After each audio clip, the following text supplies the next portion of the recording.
Os cuidados para evitar vazamentos e explosões de gás. Homem é preso em Areal, suspeito de estupro de vulnerável. Governador em exercício visita obras em Campina. E ainda tudo sobre a rodada de hoje da Copa do Nordeste. Hoje é quarta-feira, 28 de fevereiro de 2024. E o Borborema Notícias começa agora.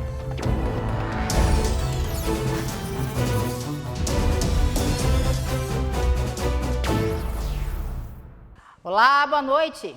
A gente começa a edição de hoje mostrando os cuidados para evitar vazamentos de gás e explosões, como a que aconteceu na tarde de ontem no município de Esperança e deixou uma pessoa ferida.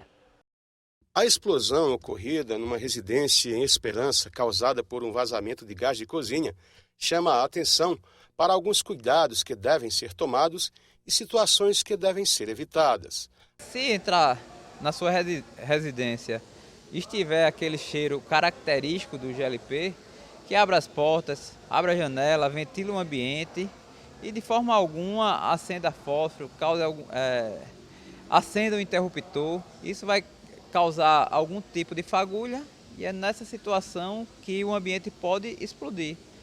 E também é importante a gente estar observando a validade do regulador de pressão de gás. É importante estar olhando a validade da mangueira que liga o botijão ao fogão, bem como as presilhas.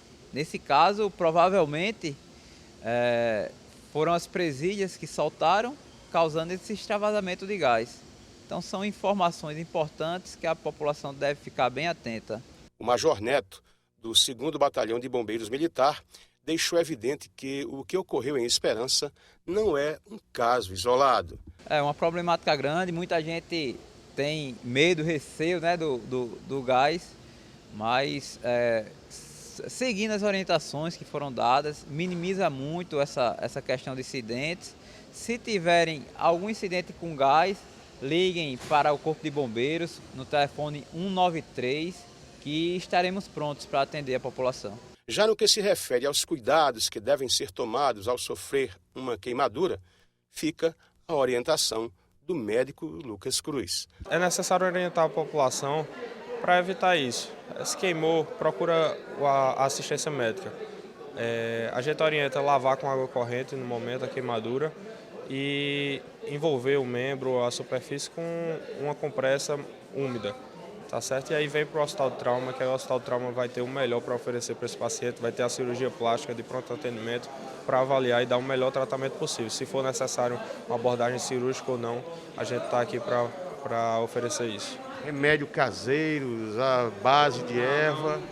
Tem um mito de passar manteiga, né? Eu, quando era criança, inclusive minha avó fez isso, mas não tem nenhuma orientação em relação a isso, não. Indo agora para as notícias policiais, um homem foi preso suspeito de estupro de vulnerável no Brejo Paraibano. Esse homem foi preso no sítio Lagoa Salgada pela Polícia Civil. O pessoal da Polícia Civil, da Seccional de Esperança, conseguiu efetuar essa prisão deste indivíduo. Ele é sobrinho de um homem que era padrasto da vítima, uma criança de 11 anos, em que, inclusive, de acordo com a polícia, tinha problemas especiais. O crime foi no ano de 2012. Foi no ano de 2012, ou seja, há mais de 10 anos. Depois eles passaram a responder em liberdade. Houve uma sentença condenatória contra ambos. Inclusive, o padrasto da criança já foi preso em outro estado, no Rio Grande do Norte, precisamente na cidade de Caicó, onde também já estava abusando de outras vítimas, estava fazendo novas vítimas de estupro lá na região, foi preso, está cumprindo pena lá na região de Caicó, mas o sobrinho dele estava em liberdade, estava foragido.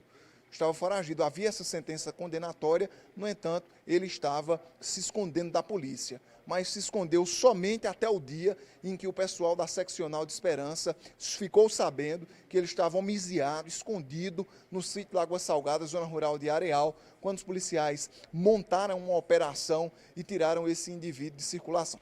E olha só esse caso, uma operação da Delegacia de Roubos e Furtos prendeu na manhã de hoje um homem condenado a 20 anos de prisão que estava na Feira Central aqui de Campina. Carlos Alexandre, de 37 anos de idade, conhecido como Barroada, foi preso hoje pela manhã durante uma batida policial da Delegacia de Roubos e Furtos. Contra ele foi cumprido um mandado de prisão. Barroada concordou em conversar com a gente e deixou claro que a vida dele hoje é de trabalho. Ele já foi condenado a 20 anos de prisão. Já cumpriu quanto tempo de pena? Eu já tirei quase 20. Quais foram os crimes? Aí tava trabalhando, não tava mais roubando não. Mas você já teve envolvimento com furto, com roubo, com moeda falsa, alguma coisa assim? Já tive, mas já paguei já. Só 4 anos só, tava trabalhando. O delegado Demétrios Patrício explicou a ação de hoje na Feira Central. Ele realmente era detentor de um mandado de prisão em aberto, 4 condenações, né?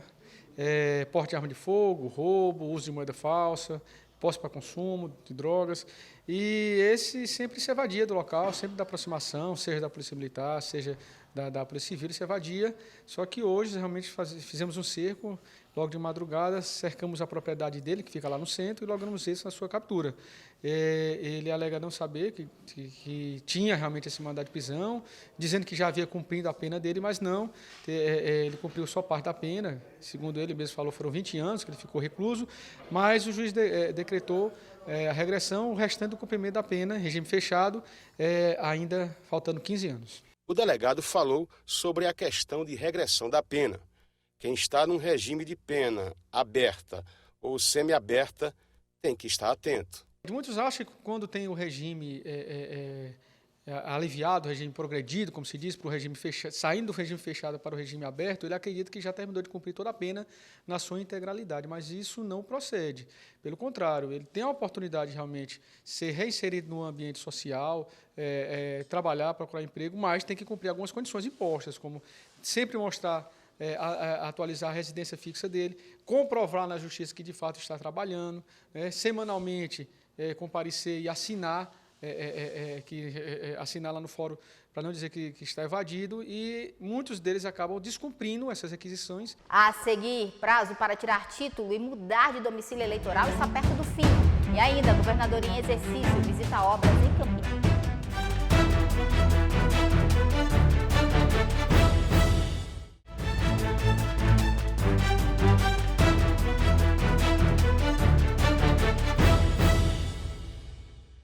E a gente volta falando de política. Uma reunião que aconteceu agora à tarde em Brasília definiu a nova liderança da bancada federal.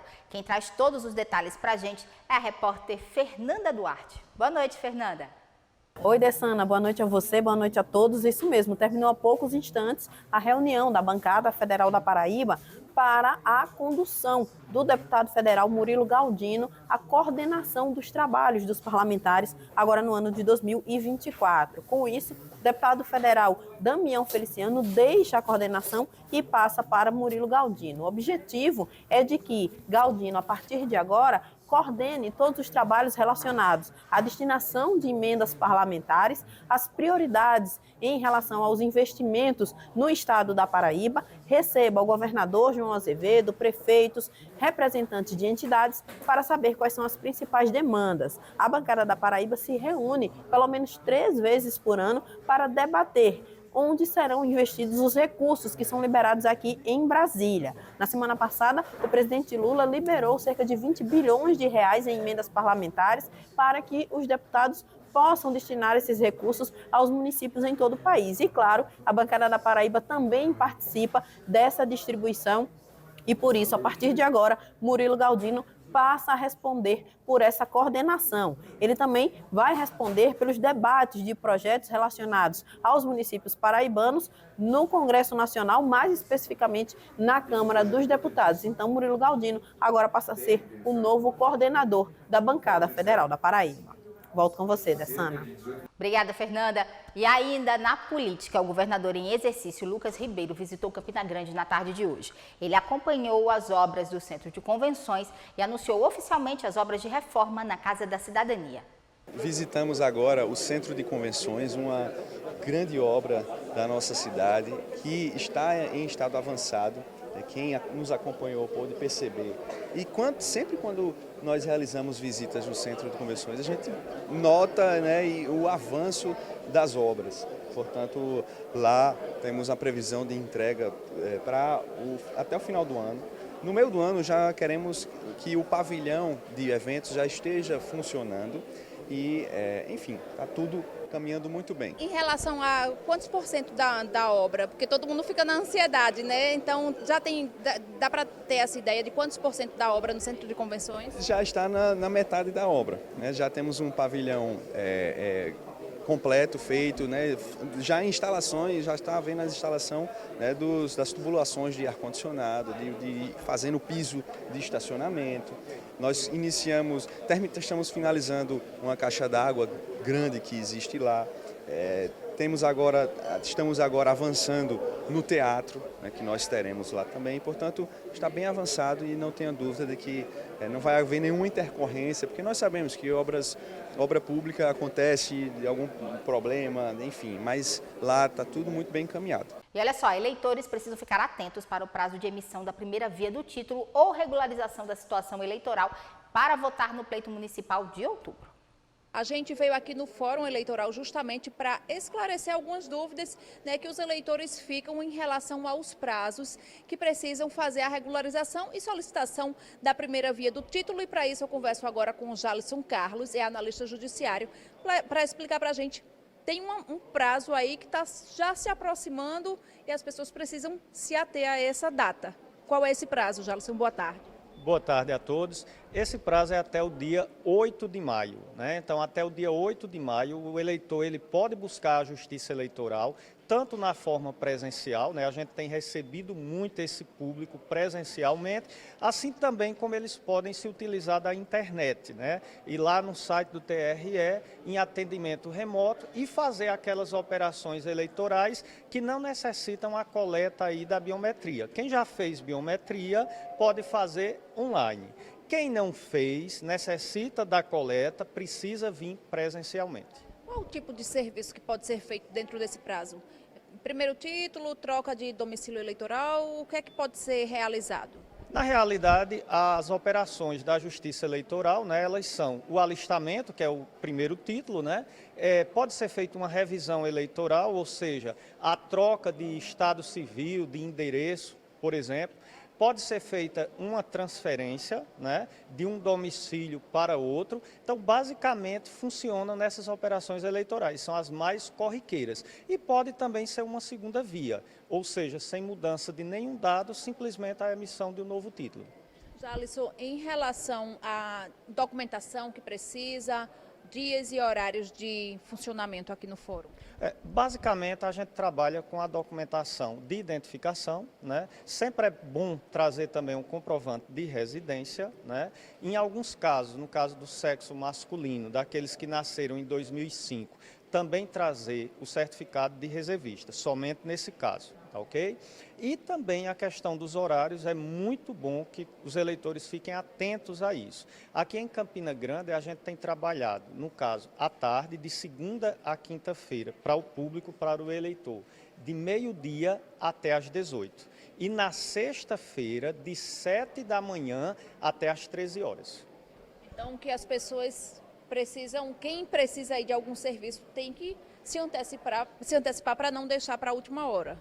Com certeza, né? O chamamento da Justiça Eleitoral é esse, para que o eleitor ele procure, ele busque regularizar a sua situação eleitoral. É bom para ele, é bom para a Justiça, é bom para o país, né? E na realidade evita aquele transtorno de filas longas já no finalzinho do alistamento.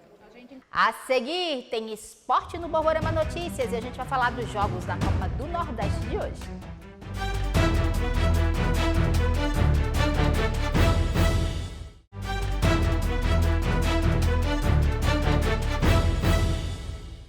E a gente volta falando de esportes. Hoje tem complemento da quarta rodada da Copa do Nordeste. Quem chega com todas as informações pra gente é Jonatas Venâncio.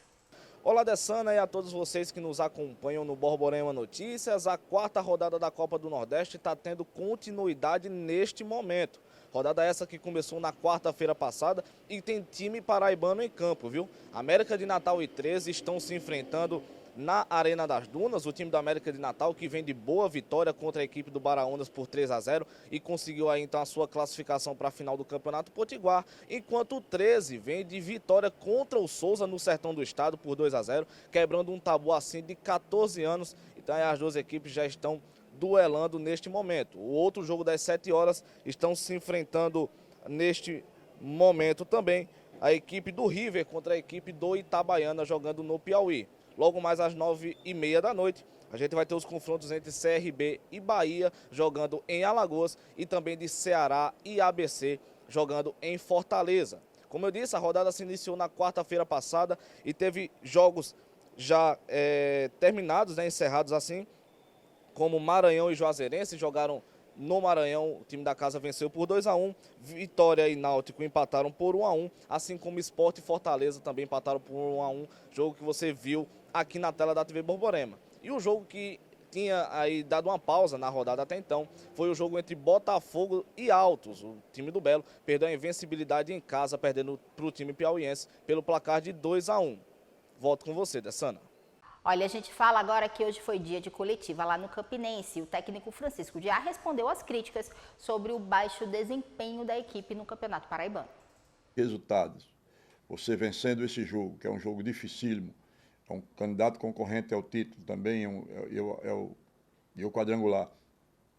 Você ganhando esse jogo aí, você vai a 8 pontos, né? Você fica a 2 pontos, ele tem 10, né? O Souza tem 6 pontos, eu acredito que tem 2 jogos a menos, né? Vai ter um jogo dificílimo contra o Botafogo.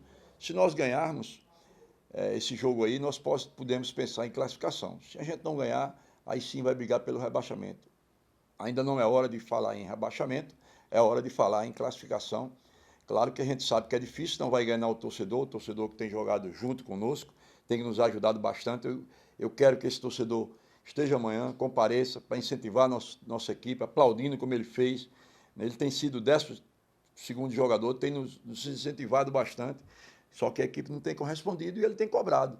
Ele tem o direito, a gente conhece a torcida do Campinense, que é uma torcida de time vencedor, e o Campinense, não só nós todos, né, eu me incluo, como os atletas, não tem correspondido da maneira que o torcedor quer, e aí ele tem o direito de cobrar.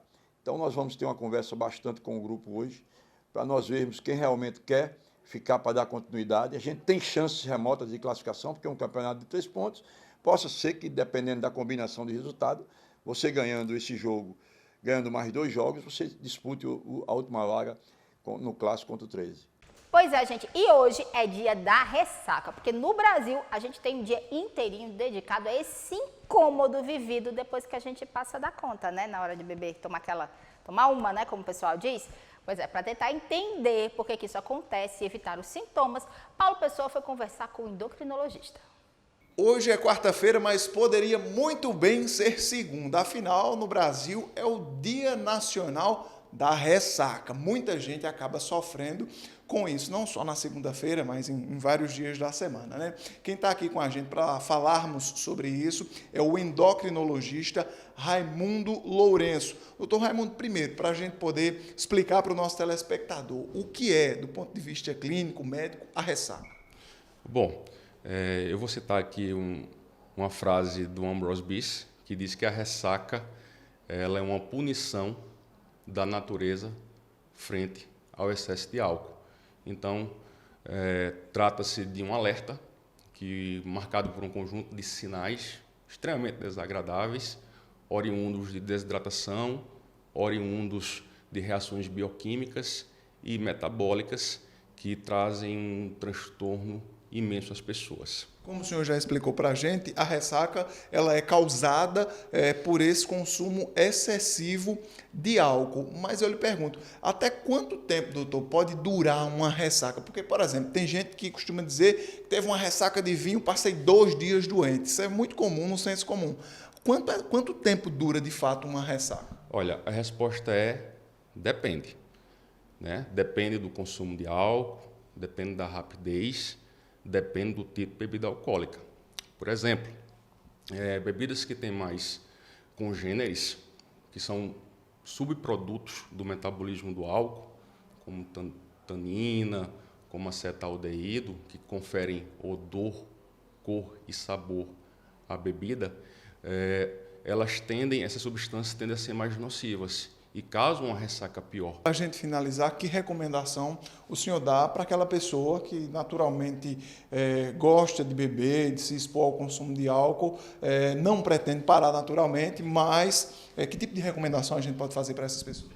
Bom, primeiro abster-se da bebida, mas em havendo consumo da bebida alcoólica, que o faça na mínima dose possível, né?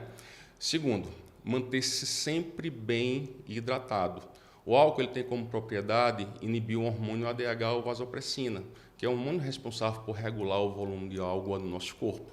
Sem a ação da vasopressina, o paciente começa a urinar bem mais, e levando a um estado de desidratação, né? Então, beber o mínimo possível, manter-se hidratado, manter-se de barriga cheia, alimentar-se antes e durante o processo do consumo da bebida alcoólica, diminuindo assim a irritação gástrica, diminuindo assim a produção de suco gástrico e de outras substâncias produzidas pelo intestino. Procurar descansar bem, né, após o hábito etílico. O repouso é absolutamente necessário para a revitalização de energia. Em caso de sintomas de ressaca, como náuseas, vômitos, dor de cabeça, procurar um médico para que ele faça a melhor prescrição em termos de analgésico ou antieméticos. Enfim, essas são as medidas gerais para que não venhamos a conviver com o mal da ressaca. E o Borborema Notícias vai ficando por aqui. Uma excelente noite para você. A gente volta a se encontrar amanhã e eu tô te esperando, hein? Boa noite, até lá!